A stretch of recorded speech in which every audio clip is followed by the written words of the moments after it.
भारतीय राज्यों केंद्र शासित क्यों कह दिए? एकमात्र सक्रिय ज्वालामुखी का उदाहरण है चाहे कौन है? Active volcano. एक्टिव आंसर आपका ये हो गया। तो भारत का 28 राज्य और 8 केंद्र शासित प्रदेश है, तो भूकंप सब जगह आते हैं, लेकिन ज्वाला सीधा ऐसे न करके ऐसे हम बता दिए हैं कि ज्वालामुखी उद्गार केवल अंडमान निकोबार में। और अंडमान निकोबार जो है से ज्वालामुखी 3 तरह का होता है, आप जानते हैं, जो सक्रिय, सुषुप्त और मृत, एक्टिव, डोरमेंट एंड एक्सटिंक्ट। तो भारत में कहां केवल अंडमान निकोबार द्वीप समूह है। किस प्रकार का ज्वालामुखी? तो सक्रिय और सुषुप्त दोनों। और इसमें जो है ये बैरन जो है अंडमान निकोबार, देखिएगा जिसकी राजधानी पोर्ट ब्लेयर अभी जो है तो कर दिया गया है श्री विजयपुरम। तो कोई एटलस होगा, देख लिएगा मोबाइल में टाइप करके, तो यहां पर होगा बैरन।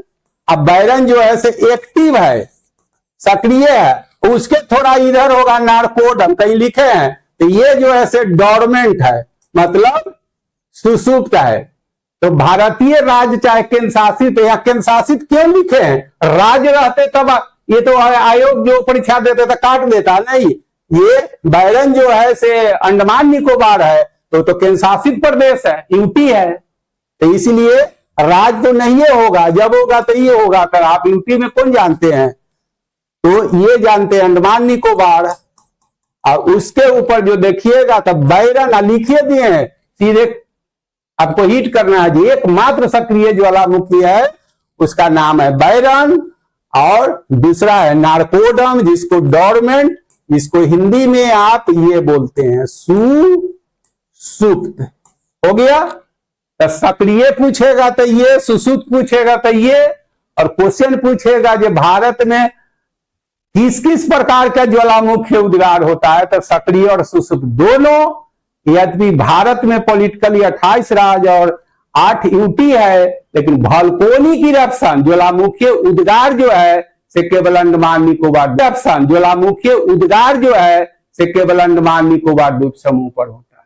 ज्वालामुखी घरेलू भाषा में तो बोलते हैं जो फूटता है, अब बोलिए छूटा है, लेकिन ज्योग्राफी में इसको इरप्शन कहते हैं, उद्गार कहते हैं। एक क्वेश्चन के साथ कितना चीज कह दिए हैं। आइए तो स्टम्बोली है, एटना भी है, ये सब सक्रिय का ही है। इटली है, लेपारी द्वीप है, ये भी स्टम्बोली है, सो ये एक्टिव है। ये भी अति जो ऐसे इटली में है। और इसी को भूमध्य सागर का प्रकाश स्तंभ कहा जाता है, लाइट हाउस ऑफ मेडिटेशन। सब बहुत टफ चीज नहीं है, सब जगह लिखा हुआ है।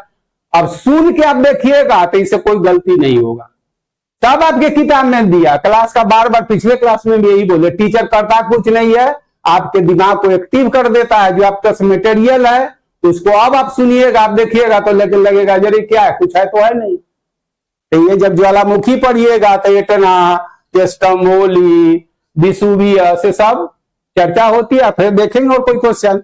तो ये एटना जो है इटली में, ये भी इटली में है, दोनों एक्टिव है।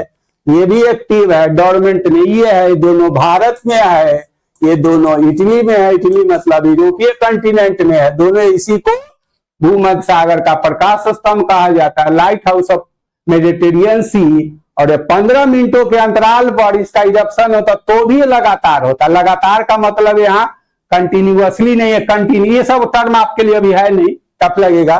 तो लगातार का वैसी ज्वालामुखी जिसका उद्गार लगातार हो, लगातार का मीनिंग कंटिन्यूअसली नहीं है बल्कि कंटिन्यूअली है। ये सब चीज अभी आपके लिए उतना है नहीं।